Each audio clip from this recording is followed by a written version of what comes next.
Hello there. This is Nosa. Welcome to my podcast. Several podcasts ago, I had mentioned I was going to treat the Benin monarchy, one monarch at a time, not in chronological order, just at random. This time around is on Obavorame. Obavorame was born Prince Idubowa Adolo to Oba Adolo and his mother, Queen Iheya. Oba Adolo reigned from 1848 to 1888, and Obavorame took over by way of primogeniture, the first son succeeding the father in 1888. So, what's the meaning of Ovorame? In Benin, it actually means which simply means when the sun rises, there is no telling what part of the world the rays of the sun will not get to. You see, during Obavorame's coronation rites, shrouded in secrecy and mystery like every other before him and others after him, it was foretold, it was prophesied that when Obavorame ascends the Benin throne, his name will get to different parts of the world. His fame will be mentioned in different parts of the world. His story will be told in different languages and dialects. So you can tell, you can see that the prophecy has come to pass over and over again. Because you cannot talk about the Benin history, without talking about the invasion. You cannot talk about the invasion without mentioning about Vorami. The invasion was 1897. Now, what caused the invasion? Some British soldiers wanted to meet with the Oba. Of course, prior to this time, they had always had access to the Oba of Benin. For over 400 years, the British and the Portuguese were already doing business in Benin with the Benin people and with the Oba, so they were never strangers to the palace. But on this fateful day in 1896, they asked to meet with the Oba, and they were told, well, the Oba is in seclusion, is undergoing purification rites in readiness for the Igwe festivals. So he was not entertaining any visits from any visitor, But they insisted, they were of course, arrogant British soldiers. And there was a scuffle which later degenerated into some battle, and of course, they were killed, with the exception of 2 officers who made it safely to London, to England. And they were Captain Dragon and Officer Locke.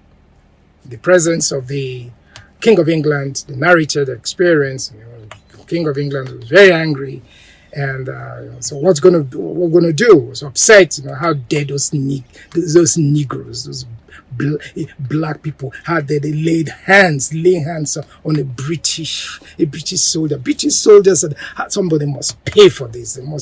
He has to send a very powerful message to the people in that dark region and beyond. What's going on now? So anyway, the soldiers now shared with the king that they have an idea. They were thinking of it on their way to the palace. He said, go ahead, and told him that the soldiers told the King of England that they were thinking of a reprisal attack. Then the king said, yes, that's more like it. Oh, we made something like a punitive expedition. Say, yes, Your Majesty, yeah, but we're going to get money for that. There's no money to fund such an undertaking. And they said, well, Your Majesty, that is the easy part. That during there are several visits to the palace, they had cited some, art treasures, the most beautiful they had ever set their eyes on. And it will more than pay for the cost of the invasion when they sell them. And so they got the, approval of the king. And said, go ahead. What are you waiting for, officers? Get going. And so it was in December 1896, they set sail in a British warship, for Benin. Arrived the Benin Kingdom in February, and between February 9th and February 27th, they pretty much overran the Benin Kingdom, because the Dane gun and the powdered guns that the Benin soldiers had, nothing in comparison to the British weaponry. And so they overran the Benin Kingdom. Their weaponry was too sophisticated for the Benin people. And they were killing wantonly, there was sporadic shooting, setting villages on fire. That fateful period, that painful period, the palace of the Oba of Benin was set on fire. 6 of his chiefs were executed. Her treasures were stolen and carted away. to the United Kingdom. Her king, Obavorame, was captured and sent on exile via Wharton River to Calabar, where he spent the remaining 17 years of his life. He died in 1914. And between 1914 and 2014, 100 years of his passing, there was a celebration in Benin Kingdom, the centenary celebration of Obavarame's passing. And I entered a documentary as one of the events marking the centenary celebration. The documentary was titled Obavorame, Remembering a Legend. It was a docudrama, actually. So and it was broadcast on Ben TV London and aired at Kada Cinema. So I've expunged this dance drama that clearly articulates the pain of Benin at that time. Pay close attention to the subtitling.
Nosa ya yeguame vivo. Ipotoki bioe. Elio se ya no bame ya vivo. Epo bioe. Pakawa yeme no kamo bama. Aki uke no de. Ologbo sela no kawo kema yo ebo igiri no kawo kema iyo asoro no kama baba yo obo ame o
All right, that's it. It was a pain during that period. It was tears, sorrow, tears, and blood for the Benin people.